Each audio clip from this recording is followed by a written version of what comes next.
This is the fourth and final day of this 4-day retreat. And again, everything that has preceded this moment is gone.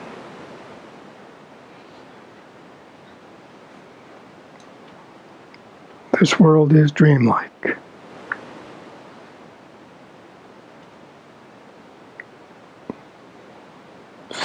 Things seem real and solid and permanent, but that is not the way it is.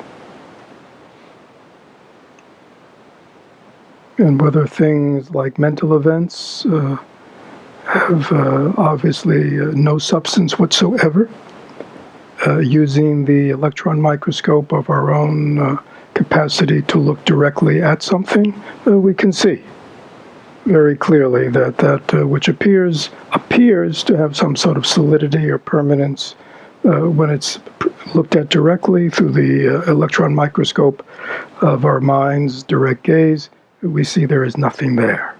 It is totally insubstantial. In the same way that scientists look at the world of solidity, of form, that again appears solid, and yet under the electron microscope, and that probably dates me, there are probably instruments much more than that, see that that's not like that at all.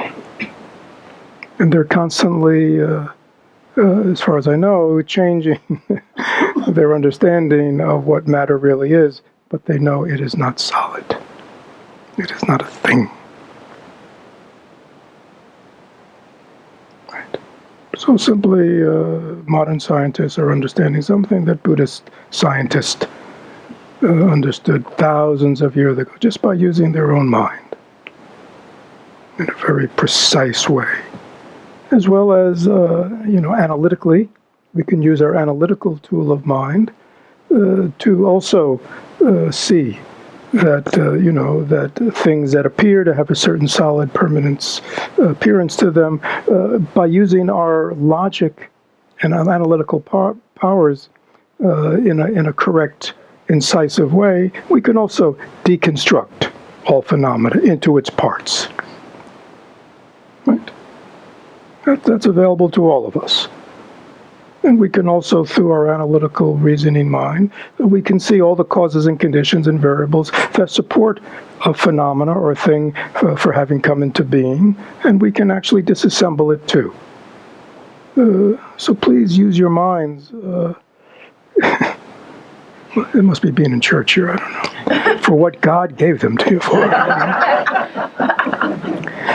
Please use these powers of mind that we were born with, to really understand things deeply and not just accept things in superficiality.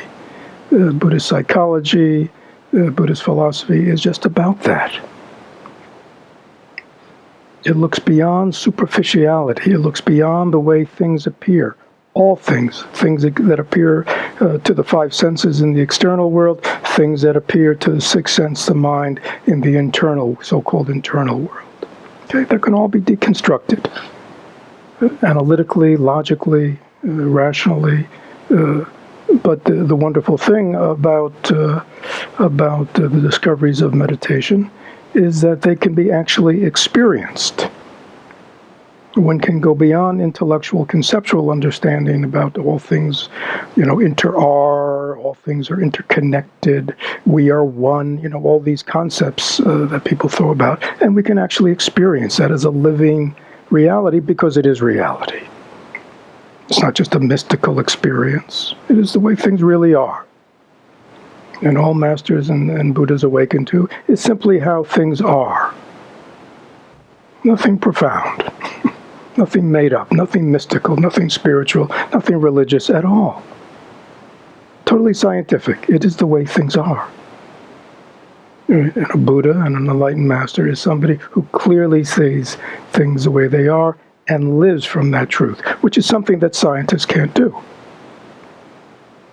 Right? A bunch of scientists can get together and talk about these things, and yet continue in their own lives to live the same way of solidity, because with all the sufferings that come from that, because they don't know they don't know they can't see the implications of their understanding in terms of their own lives.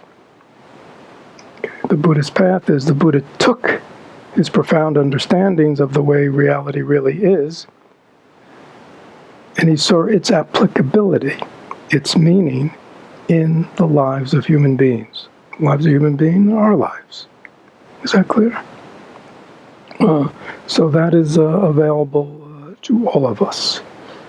In this retreat on the 7-point mind trainings.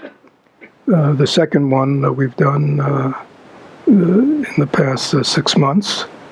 For those of you who are at the one in the fall or listened to the talks, we have covered the exact same ground that we covered in the first one. The only difference is we covered less ground in this one than the first one. Right? And perhaps if we continue in this way, by the end, we'll have retreats where we'll only do one slogan. Then we'll know we're finally getting somewhere. Hopefully soon we will have that capacity at our own meditation center, so we can do more focused retreats in this way for smaller groups of people. That is my hope. So, we have really touched in this retreat on really key points, right? Even though it's only been 4 days and we've only looked at only a few slogans, we have looked at some of the most essential ones that each of us need for transformation. We have looked at the 4 mind turnings, which give us the view, how to see this world of change, how to see this world of phenomena as it unfolds in daily life, and to understand clearly what's going on so we know clearly why so-called worldly activities, worldly endeavors, the world of birth and death, the world of relativity, that can never produce the meaning, the purpose, the equanimity, the open-heartedness, etc., that we seek in life. So to speak, it is a barren field. And no matter how many seeds we plant there, thinking they will sprout with happiness and joy and meaning and purpose and love, they cannot deliver. Because the soil is not rich. And the brief happinesses that it gives are like plants that only last a day or two. So therefore we see that there is alternative. There is an alternative field that we can cultivate that will bring forth rich harvests for ourselves and for all beings. So doing these 4 reflections deeply over and over again, both on the cushion and to see the reality in daily life, will turn us once and for all toward a life of purpose and meaning and fulfillment that will deliver something that has never, for all our attempts and activities in the world of birth and death, in the world of relativity, in the world of attachment and aversion, in the world of self, has never delivered and cannot deliver. And again, it is not because you're a failure. The field is barren. There's no nutrition there.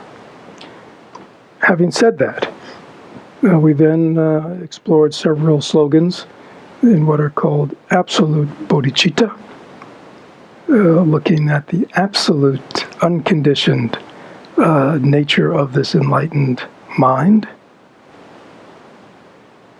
that we need to understand and cultivate in our journey for awakening. Awaken means we awaken. We wake up and we see what's really there. And one of the things we really see in the ultimate realm is exactly what is the nature of our mind.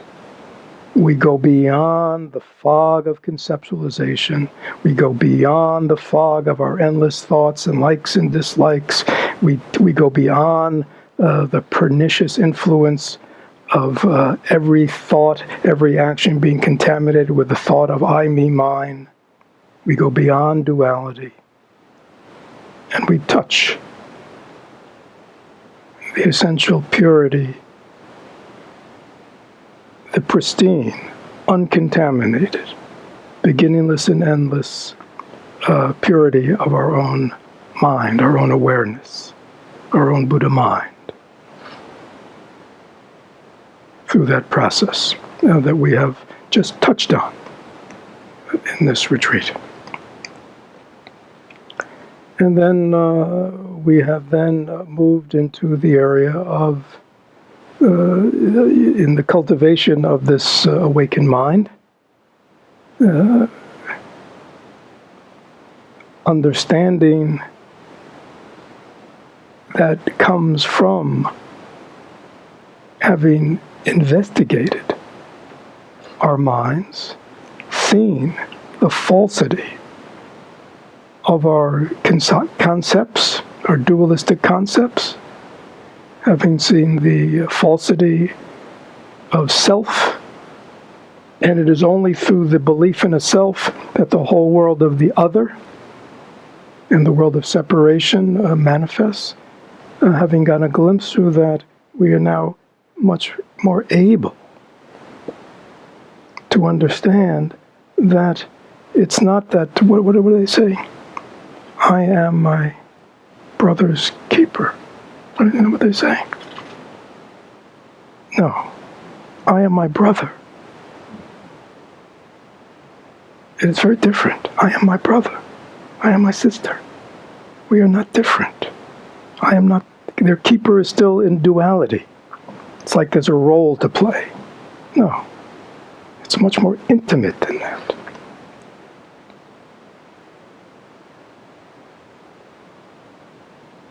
It's like, love thy neighbor as thyself. That's good. But it's still duality. Like neighbor and self, we're two different. Right? I gotta love them as no. Neighbor, self, same. Love thy neighbor because thy neighbor is thyself.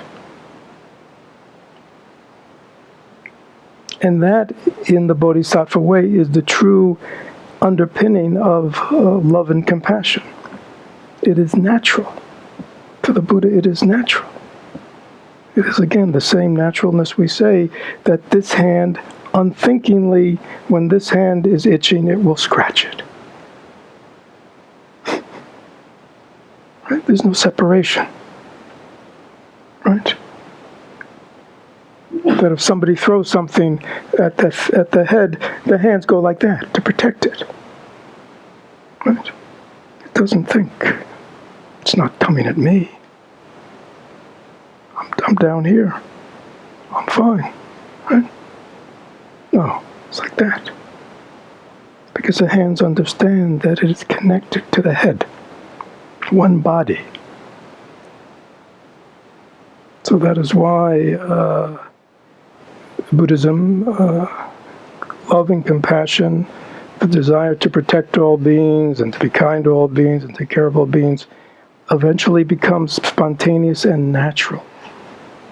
But in the same way that our understanding of ultimate bodhicitta, we have to cultivate, train, practice.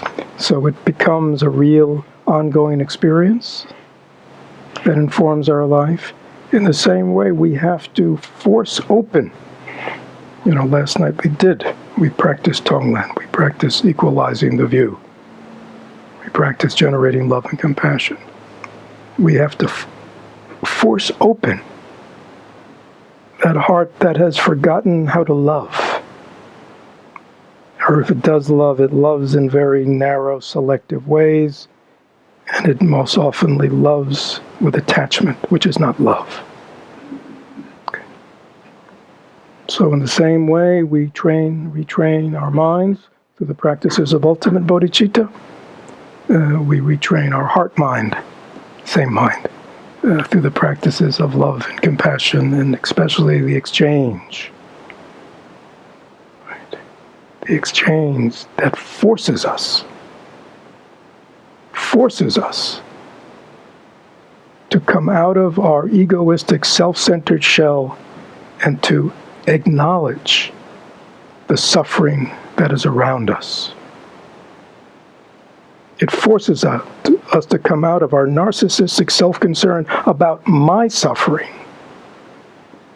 right, which only amplifies it and reinforces it and creates more and more separation and more misery, to come out of that self-absorption in our own suffering and to notice the universality of suffering in this world. That in itself will reduce our suffering.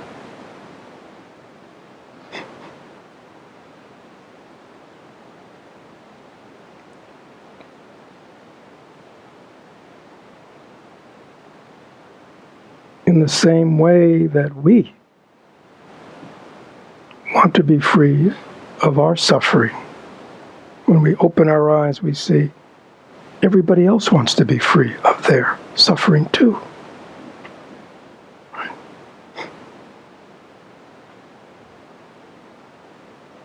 We need to stop waiting for somebody, something, some change to free us from our suffering. It's not going to happen. We have to free ourselves from our suffering. And as Shantideva and Atisha and Lama Chekwawa are telling us, the best way to do it is to start taking care of the suffering of others. Because to do that, we have to cultivate love and compassion. When we cultivate within our hearts love and compassion, concern for other beings, that will make us happier.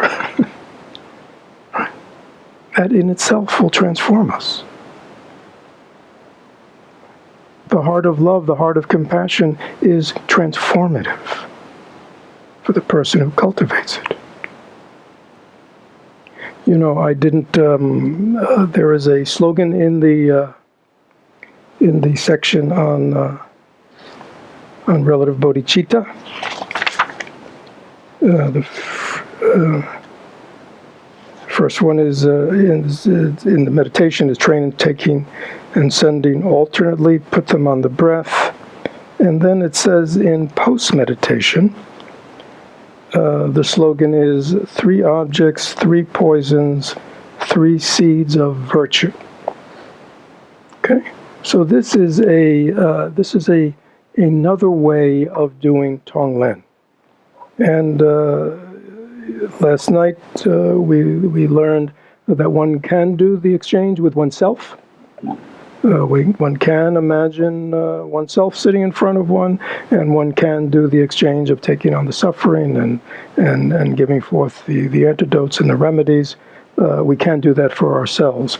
But there is another way to do it, which is involved in this 3 objects, 3 poisons, 3 seeds of virtue. So the 3 objects are basically, again, all the senses, 6 senses, each one has their own object, right?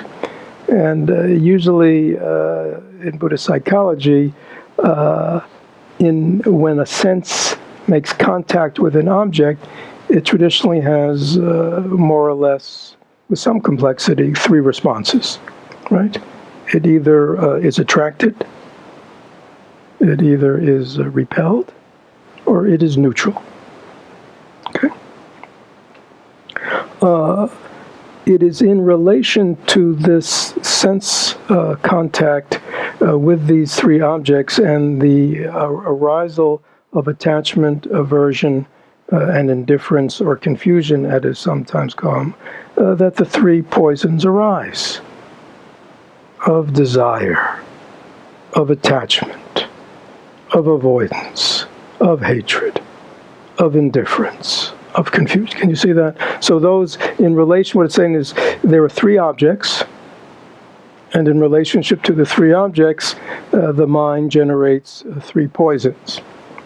But then it says three seeds of virtue. Right? Usually we think what? Poisons and virtues, totally opposite. Right? Totally different. Got to get rid of that, got to get that. Like, go to some other place. But he says, no, the three poisons in relationship to the objects are the seeds of virtue. Right? Now, what does that mean in relationship to the exchange? It means this. So let us say attachment arises in relationship to something, right?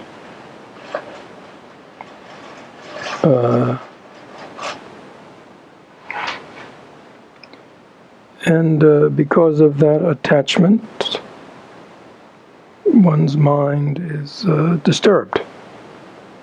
When that object to which we are attached to and seek to be a certain way, or for us to control it or something, when that object that we are seeking, that we are attached to, we sense we are losing, or it is changing, or acting in a way that we don't want, it causes a poison to arise in us, an afflictive emotion.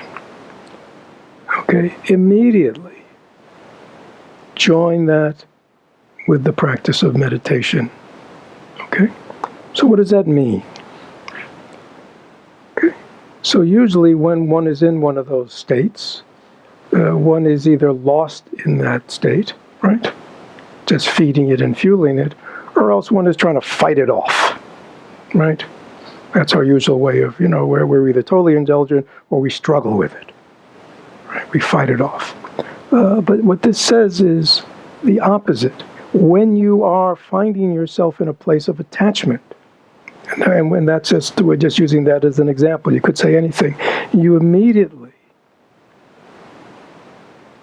take it out of the world of self and you universalize it. Oh, this is attachment.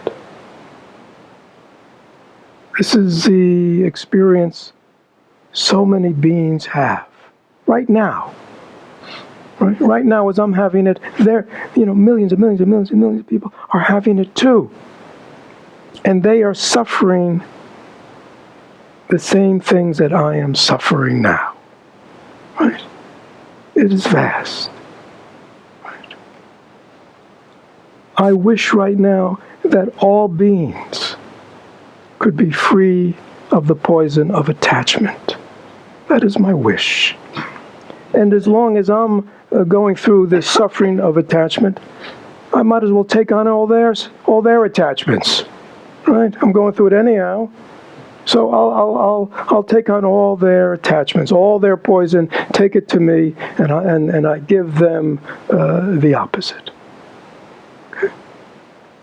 Immediately one does the exchange, and you will see things will lighten up pretty quickly. Right, because you've come out of the narrowness of self and self-absorption, and it's only me, right? And you realize, no, it is everyone, or so many, right? And you're willing to say, I will go through this if this, if this can benefit all people, and if this can free them of their suffering, I'll take it on. One of the reasons bodhisattvas take it on, because bodhisattvas know how to transform it. Sentient beings don't know how. They just muck around in their misery, their attachments and their aversions, and their angers and their resentments and their hurts, in their disappointments, in their jealousies, in their envies, in their fears, in their worries, in their, right? But bodhisattvas know how to work with this stuff, don't they? So I can take it on. I can take on your suffering. Because even if it gets stuck in me, I can do the exchange now with myself. So, 3 objects, 3 poisons, 3 seeds of virtue, that it is recommended is the practice for as you go through life. And just as stuff arises, everybody know what the stuff is that's going to arise? Everybody know their stuff? Okay, it's going on all day. That's what we're talking about here. See, this is not just a practice that you do on the cushion. This alchemical exchange is something you take with you and you practice all day long. Every time you get caught, right? Every time you get stuck, immediately remember this slogan. Oh.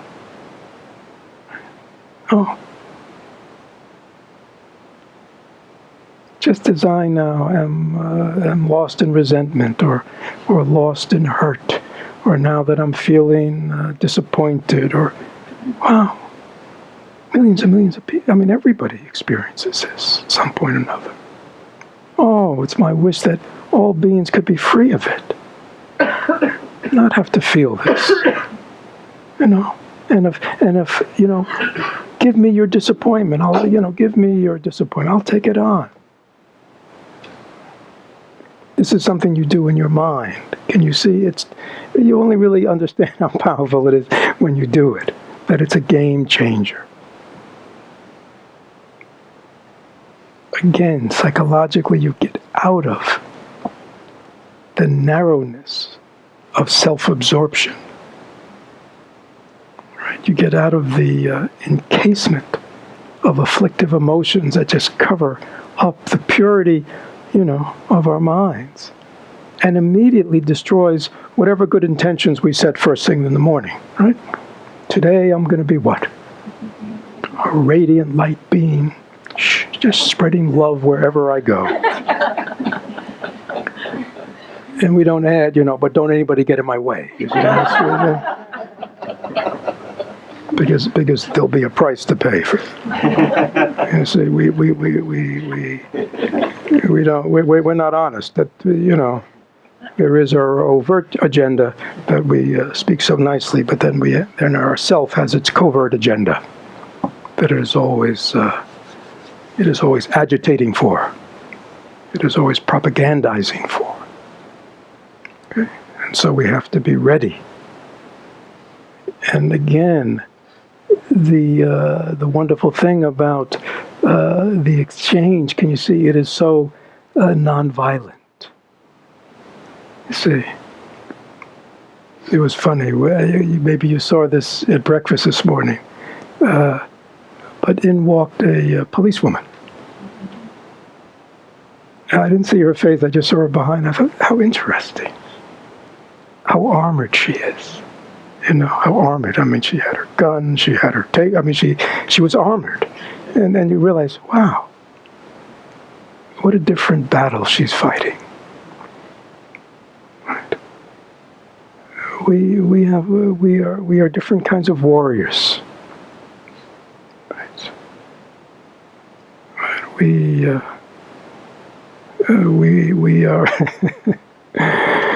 we are dealing with a different kind of wrongdoers. And our activity is not to fight with them, not to struggle with them. It is to transform them. Dharma practice is not punitive. It's not about punishment. It's about transformation, right? So we should not struggle, fight with our afflictions. We should not struggle and fight with the thing we call self. We use the tools of understanding and compassion to non-violently engage and transform. Is that clear? Tonglen is a way of engaging with human beings, as with ourselves, who have, within ourselves or others, have the most base kind of afflictions, and not give rise to anger, aggression, but to give rise to love and understanding. We want to take care of sentient beings. We want to understand them, and we want to help heal and transform them. Right. Hating them can never do that, can it? Even if we lock them up, we're just postponing the inevitable.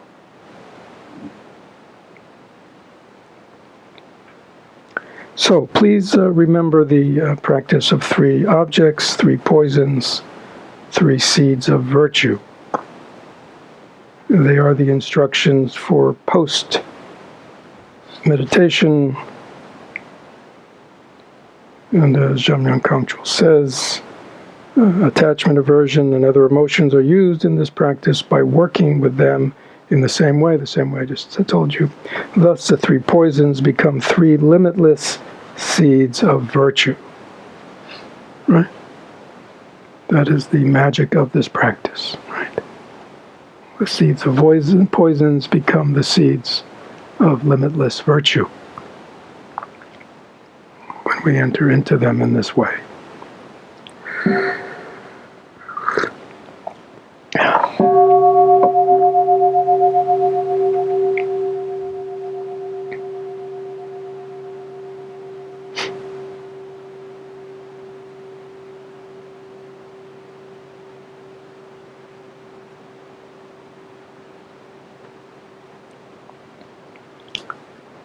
So before we move on to talk about post-retreat, are there any questions based on any of the teachings that have been given and the practices that have been practices over these last 3-4 days? Is there anything that is not clear about the teachings, about the practices, how to use them in one's life? Just to take a moment to reflect and see if there's anything that is unclear in your mind.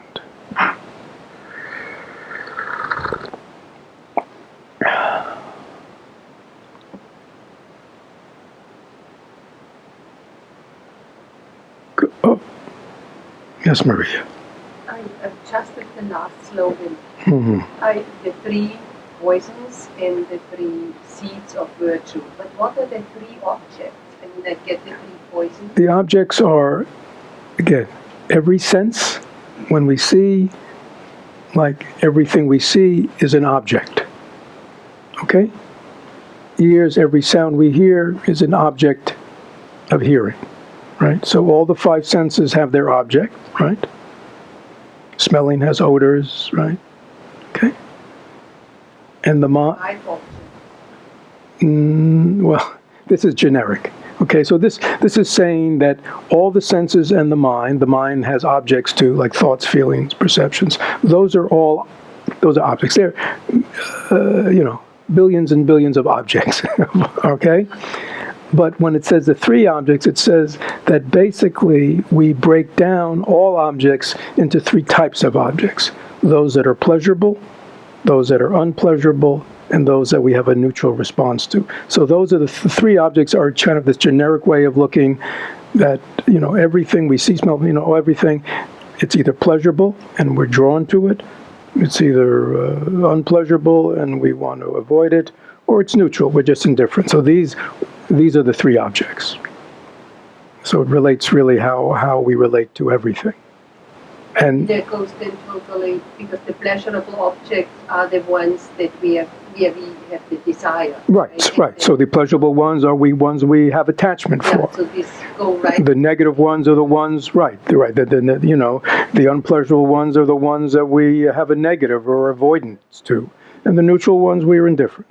Right. So from that initial moving toward, moving away from, or indifference to comes attachment, aversion, all the strategies. And then comes all the emotionality when we get what we don't want, when we don't get what we want, and right, when things we're attached to begin to change. And so the whole gamut of afflictive emotion arises in relationship to these objects that we find pleasurable, objects that we find unpleasurable, and objects that we're indifferent to. Okay? Thank you. Good.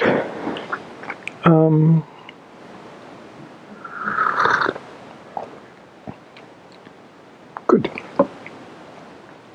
So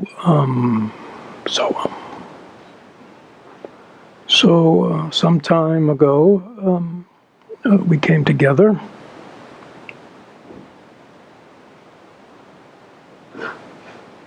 Everything was new and fresh. We all walked into our rooms. The beds were made. There was nothing in them. Right? And then we set up camp for 3 or 4 days. Right? And this morning we broke camp. Right? And as you leave your room this afternoon, if you look back, you will see it is exactly the way you found it. Right? When you came into the room, there was no trace of you, was there? Not a trace of you. Right? And then you spent 3 or 4 days leaving lots of traces of you. Right? Making it yours. Bringing our stuff with us, right? But as you leave the room today, realize all your stuff is now in a suitcase or a box. And you look back, and once again that room has no trace of you, does it? Please notice that. That is the truth.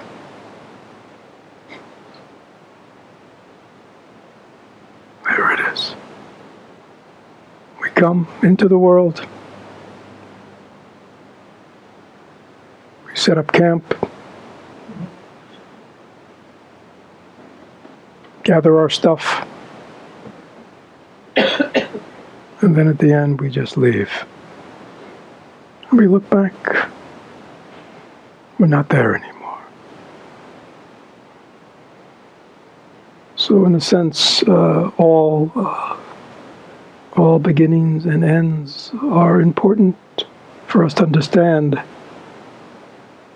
how do I do with this? Right? Am I free?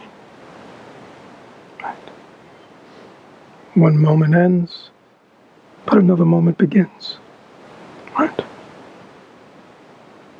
Saying goodbye here, immediately there's a following moment that we say hello to. There's no end to that.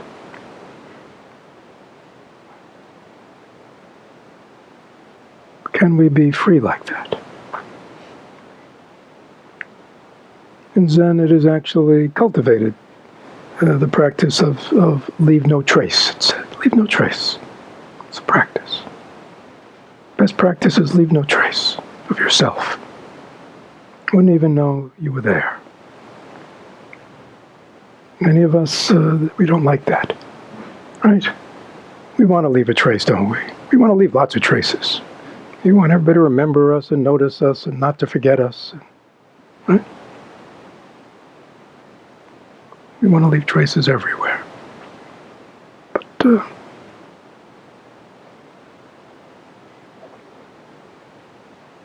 doesn't have to be that way. There's no freedom in that. So these comings and goings, these beginnings and ends that go on, in life constantly, every day, sometimes more meaningfully with relationships and things like that, or experiences. But it's always the same truth. Things begin and things end. Right? We come and we go. People come, people go. Experiences come, experiences go. just the truth, isn't it? Again, the practices that we do here are enabling us to live freely and happily within that truth of how things really are.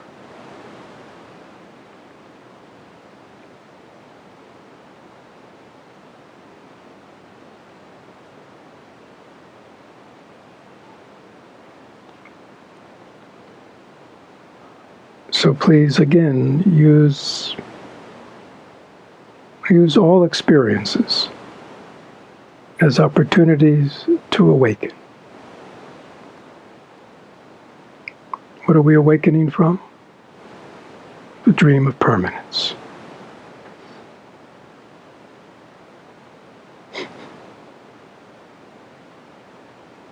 It is just a dream.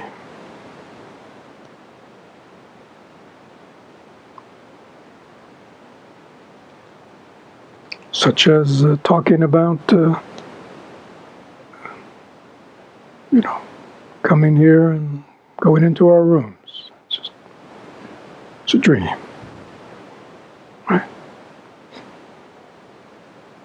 Something our mind is just making up, imagining. But it's not really happening now, is it? No, but we talk this way.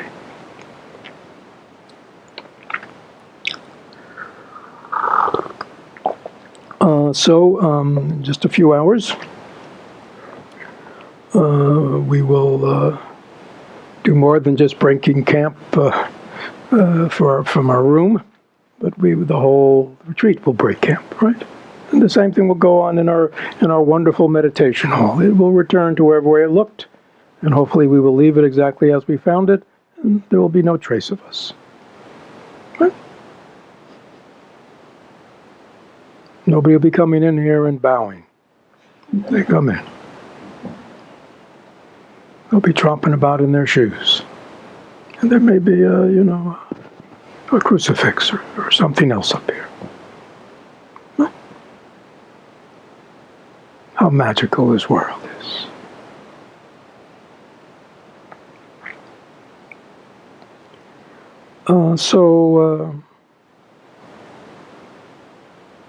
Everyone here, collectively and individually, we have had experiences over these past days of all kinds. And soon we will be returning to kind of our the life that we left, so to speak, to come on retreat. And we need to understand that the people we left have not been on retreat. So there's a good chance they may be continuing on in the same patterns that when you left them. Do not be disappointed or frustrated that they are not different. That would only be arrogant, wouldn't it, of us? We will be returning to this world, our ordinary world, where everyone has not been on retreat with us, and not only family, friends, colleagues, work, all the things we do, but everybody else in the world has been up to their usual stuff. Don't be disappointed.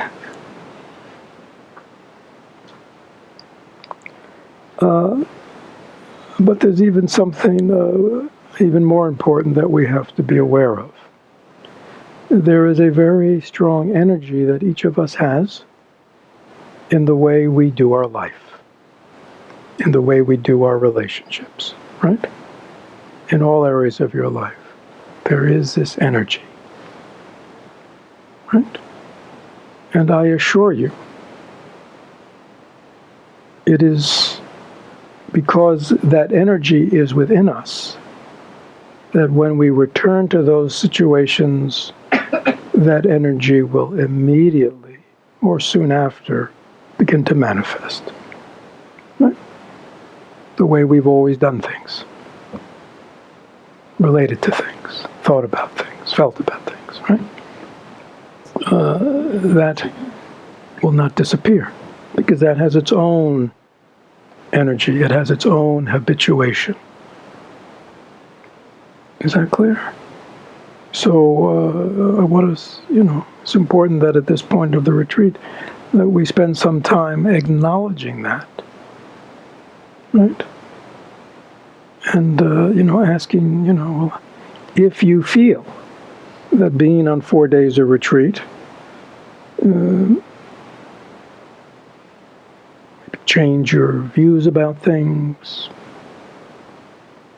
shift in values, shift in priorities, shift in how you see yourself or how you want to manifest in the world or how you see other situations in your life. You know what I'm saying? If anything like that has occurred to you while you've been here,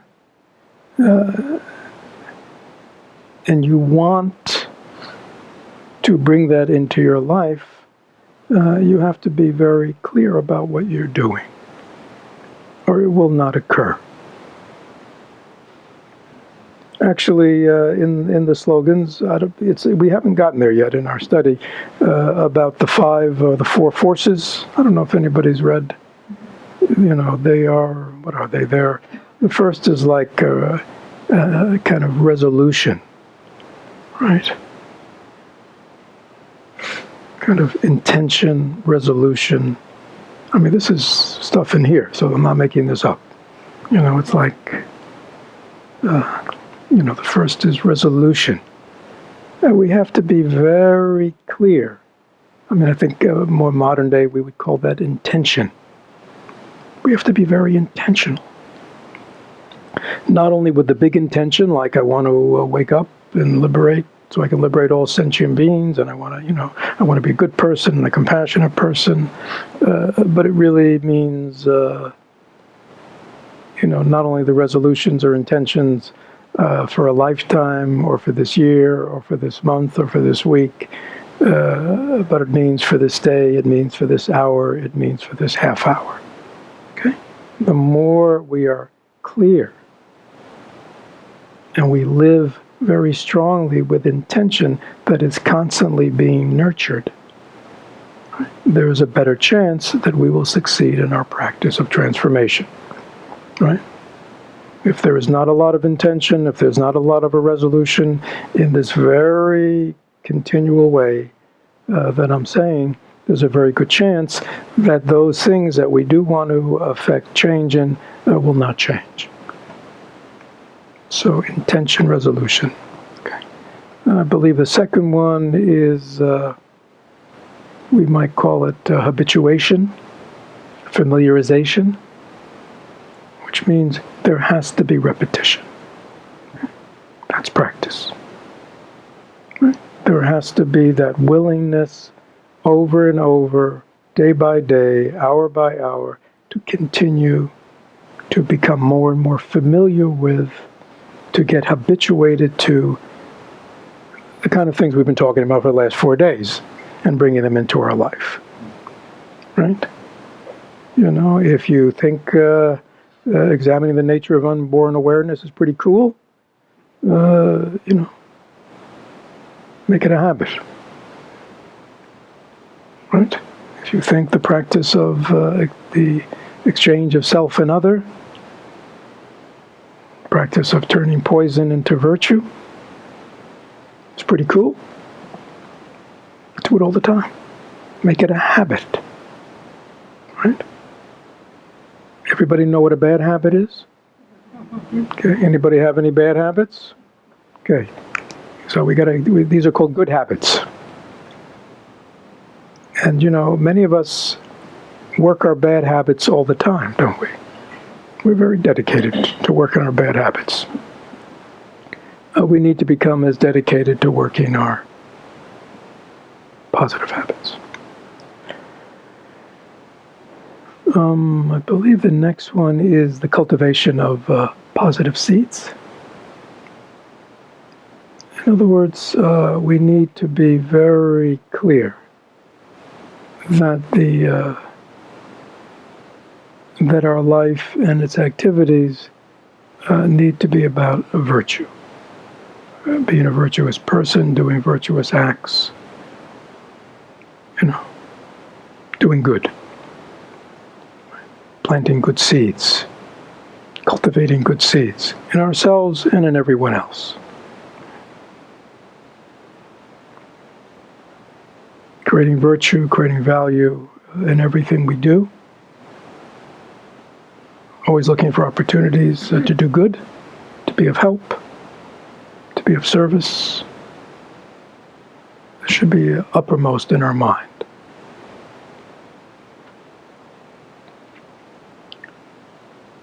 There are 5 of them, actually.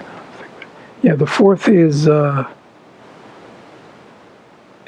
think it's something like, kind of like repulsion, repudiation. Right? What? Exposure. Yeah, I don't know what that means, but it's usually traditionally more, we have to have some level of revulsion against our egoism. That's what against our egoism. There has to be that when we see ourselves acting in selfish, self-centered ways, there has to, again, please, for those of you who love to get down on yourself, this is not that. I don't want you to go home and say, well, Fred said, I'm supposed to be revolted by myself. No, I'm not. No. This is not what he's saying. We need to have revulsion, be repulsed by egocentricity when it arises. As a thought, as a way of speaking, as a way of acting. So when it arises, we immediately, have a negative response to it. Again, that is not about, going into the drama of self-hate and self-criticism. It's just about stopping. Right? And doing the opposite. Is that clear? There needs to be that kind of alarm system that goes off. Again, traditionally they call that revulsion, repulsion. I'm not sure what exposure means, unless you're I think Trailing explained it just like not being prideful or covering up your. You mean willing to expose it to yourself? You want to be honest. Honest, self-reflection. Yeah, okay. So variations on a theme. The old guys were a little more Old Testament. Sounds like he's a little more New Testament. These guys are Old Testament. Revulsion is kind of where they say it. And then the 5th is the dedication. That whatever actions we do, whatever meritorious deeds we do, we are always in our mind dedicating it for the benefit of beings. As a conscious act.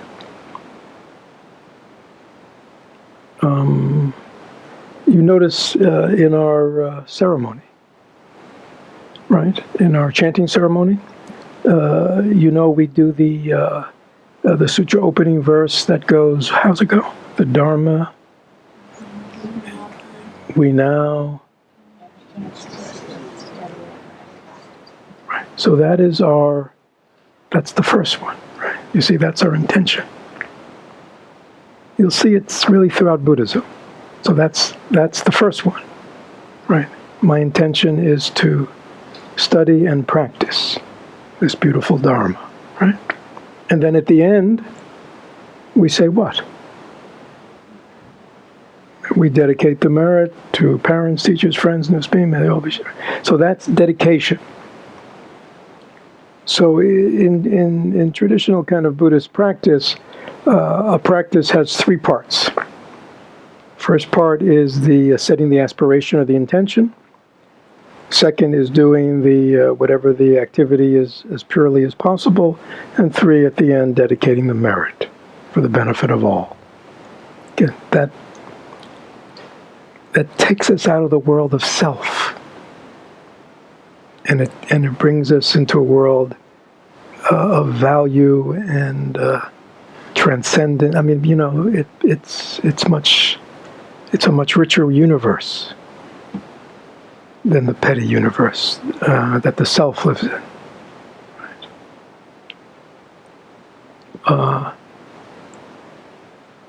Again, it means there are many ways of doing this last one. It means in the formal way, at the end of any practice period we always dedicate to merit. I don't take it for myself. If any good comes from whatever I've done, may it benefit other beings. This is always the thought. I don't hold on to anything. If I earn any merit, I give it away.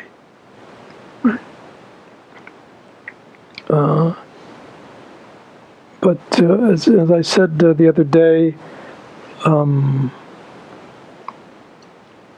it's all about the mind. It's all about transforming the mind. It's all about reconditioning the mind. And so thinking in this way is very much part of this reconditioning. It's all of a sudden we're not living just for ourselves.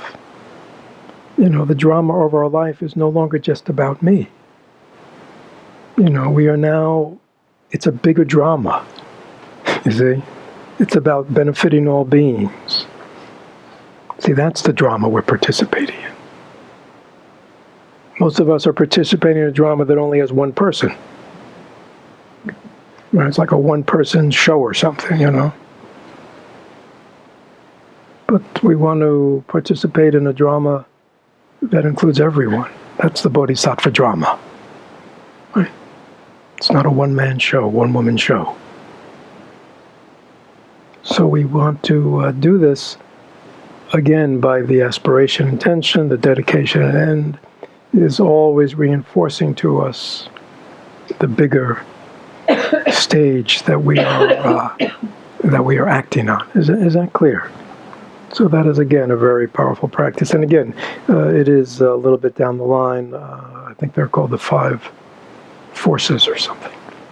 But there is a slogan on them. Again, so you're going home. Please reflect on these 5 forces. If you bring them with you and act in this way in your daily life, there's a good chance change will occur. But if we don't do them, there's a good chance that the habit energy of the world and the habit energy of our history in the world will be running us and continue to run us. Okay?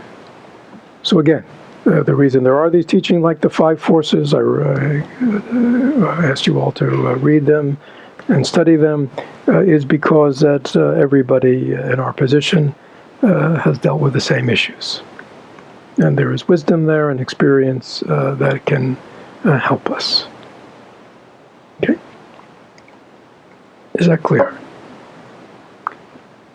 Just for, I think most of you have this book, but in the intensive, but the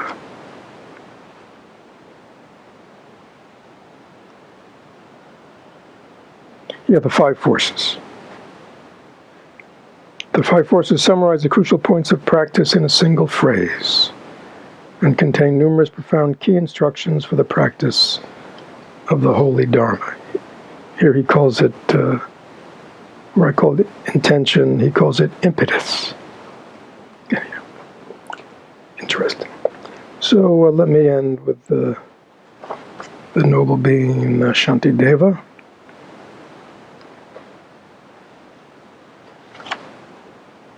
Then we'll take a short break and we'll come back for our closing ceremony.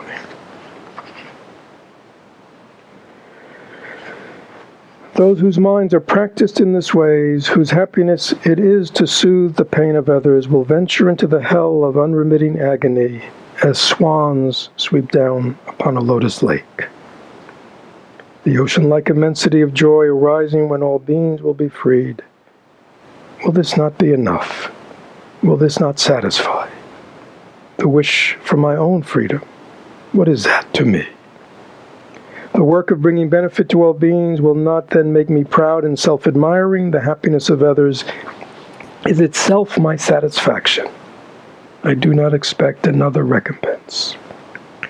Just as I defend myself from all unpleasant happenings, however small, likewise shall I act for others' sake, to guard and shield them with compassion.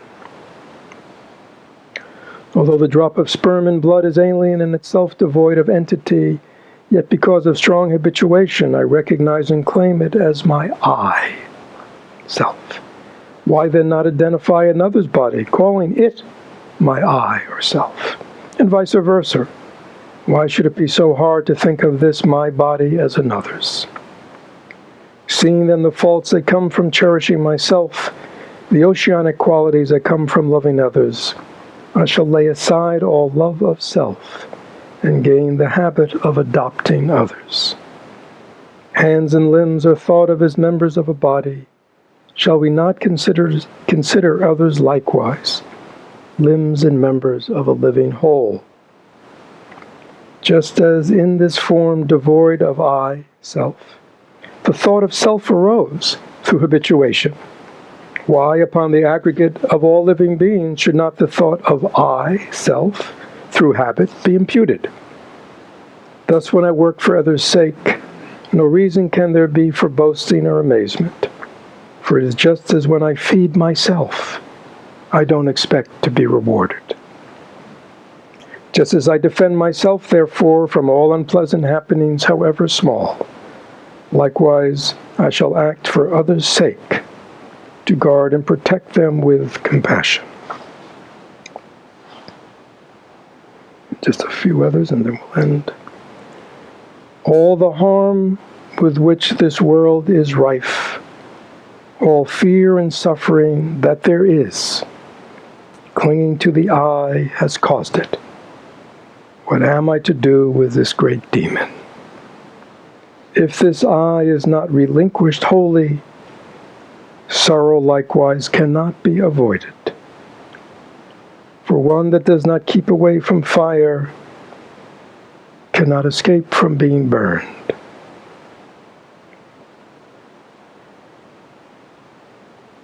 And these are these famous lines. All the joy the world contains has come through wishing happiness for others. All the misery the world contains has come through wanting pleasure for only oneself. Is there need for lengthy explanations? Childish beings look out for themselves, while Buddhas labor for the good of others. See the difference that divides them.